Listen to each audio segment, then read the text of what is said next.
ተከተሉኝ ድጋሚ ትንሽ እልፍ እንዳለ የዘብዴዎስ ልጆች ሁለቱን ያገኛል። ያዕቆብና ዮሐንስ ይባላሉ። ሁለቱን አገኘ።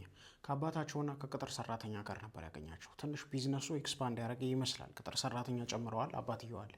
ተከተሉኝ ሲላቸው አባትየውና የቅጥር ሰራተኛው ቁጭ አድርገው ኢየሱስ ክርስቶስን ለመከተል ወሰኑ። ዮሐንስ በጣም የሚገርም ሰው።